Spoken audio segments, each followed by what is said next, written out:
You've seen it in the movies.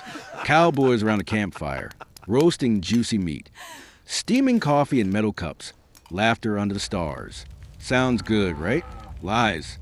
The reality of eating on the frontier wasn't a feast. It was slow poisoning.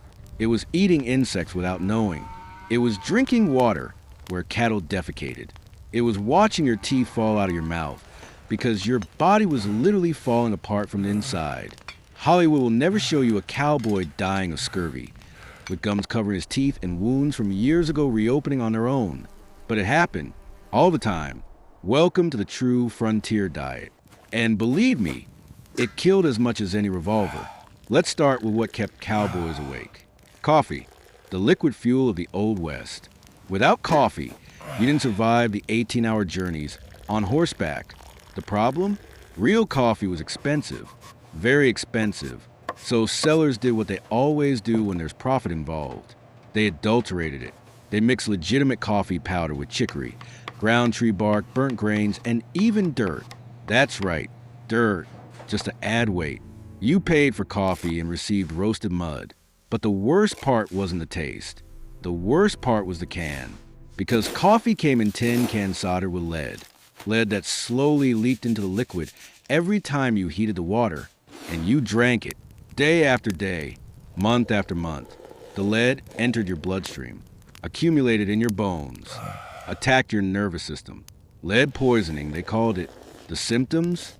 Tremors, mental confusion, violent abdominal pain, paralysis. You thought you were going crazy, that you were weak, that you were aging too fast. But it was the coffee. The coffee was killing you from the inside, and you didn't even know it. Now, let's talk about what really filled your stomach. Hardtack, the survival biscuit, made only from flour and water, baked until hard as stone. And when I say hard, I mean literally. You didn't bite into hardtack. You broke your teeth trying. The correct technique was to dip it in hot coffee until it softened, or hit it with the butt of your revolver until it crumbled. But here's the problem. Hardtack didn't rot. And you know what else didn't rot? The beetle eggs that came as a bonus. Weevils, fat white larvae that fed on the flour and multiplied inside the biscuits. Cowboys had two options. First, bang the biscuit on the table before eating, so the insects would fall out. Second, eat in the dark, so you couldn't see what you were chewing. And guess which was most common? Eating in the dark, because hunger left no choice. You swallowed the larvae along with it. Extra protein, they joked, but it wasn't funny when you felt something moving in your mouth. It wasn't funny when your stomach turned and you vomited your entire dinner under the moon. But you had no alternative. It was that or starve to death. So you ate and pretended it didn't matter. And the protein? The meat? Let's talk about the famous Rustler bacon. Pork preserved in brine. Sounds simple, but the execution was a biological nightmare. The meat was cut into thick strips, dunked in barrels full of rough salt and dirty water, and then loaded onto wagons under the scorching Arizona and Texas sun. Weeks, months, no refrigeration. What happened? The meat started rotting before it was even eaten. The appearance? Gray, slimy, covered in a sticky layer that stuck to your fingers. The smell? Ammonia, pure and sharp. That concentrated urine smell that burned your nose. But you fried it anyway, because it was that or nothing. And you know what else came with it? Botulism.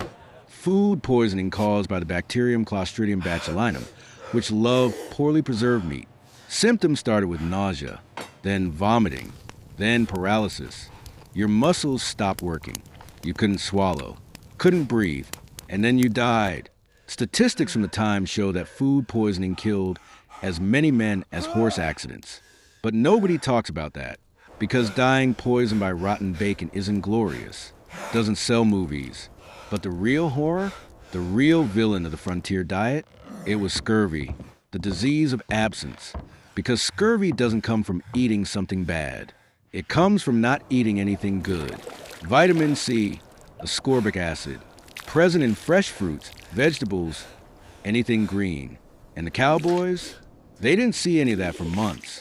Cattle drives lasted 3, 4, 5 months. And the only thing on the menu was salted meat, hard biscuit, and adulterated coffee. So the body started falling apart, literally, because vitamin C is what keeps collagen working. And collagen is what holds your body together. Without it, everything crumbles. First came the gums. They swelled, became spongy, purple, started covering the teeth. The breath? Smell of rotting flesh. Sweet and nauseating. Then the teeth fell out, not because they were bad, but because there was nothing holding them in place anymore. You spit them into your hand while eating, and then came the wounds. Cuts from years ago, scars you thought were healed, reopened, on their own, out of nowhere, because the tissue that kept them closed had dissolved. You woke up with your shirt stuck to dried blood from wounds that didn't exist yesterday. And the weakness, oh, the weakness.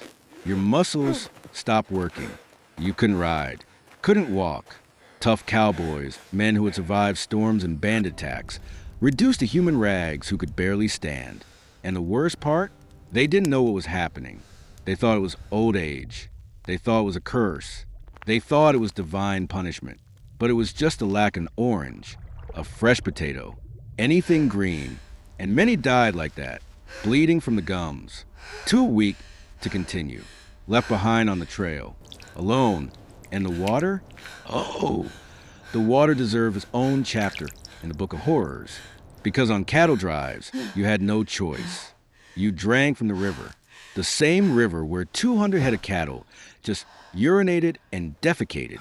The same river where animal carcasses swelled under the sun. The same river that looked more like brown soup than water.